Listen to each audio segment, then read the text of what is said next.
There was, many years ago, a gentleman who had a charming lady for his wife. They had one daughter only, who was very dutiful to her parents. But while she was still very young, her mamma died to the grief of her husband and daughter. After a time, the little girl's papa married another lady. Now this lady was proud and haughty, and had two grown-up daughters as disagreeable as herself. So the poor girl found everything at home changed for the worse. But she bore all her troubles with patience, not even complaining to her father. And in spite of her hard toil, she grew more lovely in face and figure every year. Now the king's son gave a grand ball, and all persons of quality were invited to it. Our two young ladies were not overlooked. Nothing was now talked of but the rich dresses they were to wear. At last the happy day arrived. The two proud sisters set off in high spirits. Cinderella followed them with her eyes until the coach was out of sight, and then she began to cry bitterly. While she was sobbing, her godmother, who was a fairy, appeared before her. "Cinderella," said the fairy, "I am your godmother, and for the sake of your dear mamma, I am come to cheer you up. So dry your tears. You shall go to the grand ball tonight, but you must do just as I bid you. Go into the garden and bring me a pumpkin." Cinderella brought the finest that was there. Her godmother scooped it out very quickly, and then struck it up with her wand, upon which it was changed into a beautiful coach. Afterwards the old lady peeped into the mouse trap, where she found 6 mice. She tapped them lightly with her wand, and each mouse became a fine horse. The rat trap contained 2 large rats.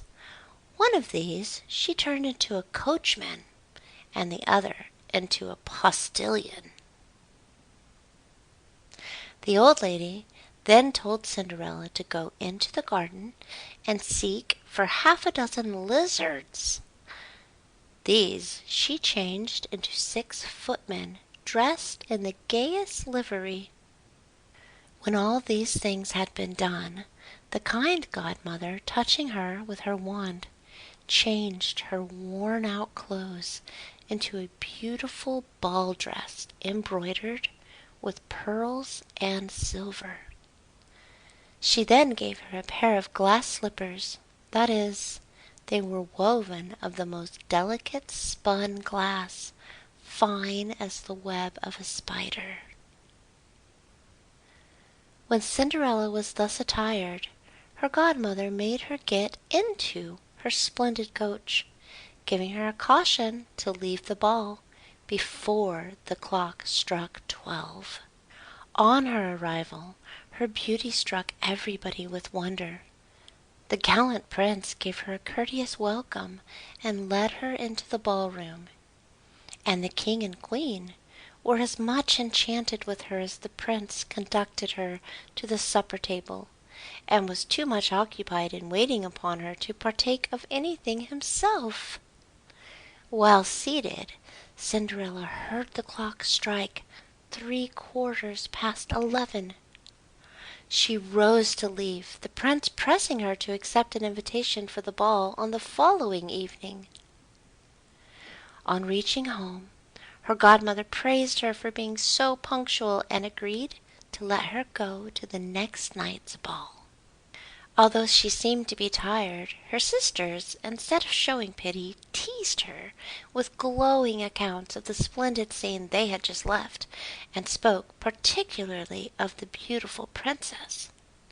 Cinderella was delighted to hear all of this, and asked them the name of the princess, but they replied nobody knew her. So much did they say in praise of the lady that Cinderella expressed a desire to go to the next ball to see the princess. But this only served to bring out their dislike of poor Cinderella still more, and they would not lend her the meanest of their dresses. The next evening the two sisters went to the ball, and Cinderella also, who was still more splendidly dressed than before. Her enjoyment was even greater than that of the first ball, and she was so occupied with the prince's tender sayings that she was not so quick in marking the progress of time. To her alarm, she heard the clock strike 12. She fled from the ballroom, but in a moment the coach changed again to a pumpkin, the horses to mice, the coachman and postilion to rats, and footmen to lizards, and Cinderella's beautiful dress to her old shabby clothes.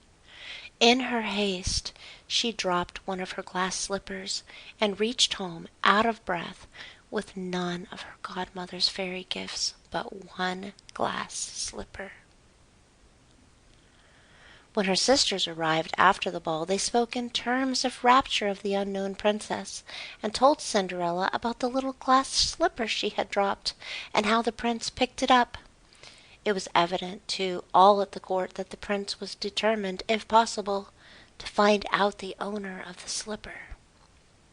And a few days afterwards a royal herald proclaimed that the king's son would marry her whose foot the glass slipper should be found exactly to fit. This proclamation caused a great sensation. Ladies of all ranks were permitted to make a trial of the slipper, but it was of no use. Cinderella now said, "Let me try. Perhaps it may fit me."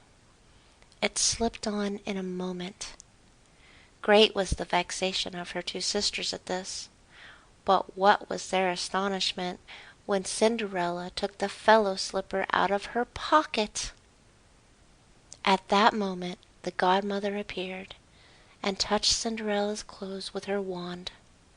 Her sisters then saw that she was the beautiful lady they had met at the ball, and throwing themselves at her feet, craved her forgiveness.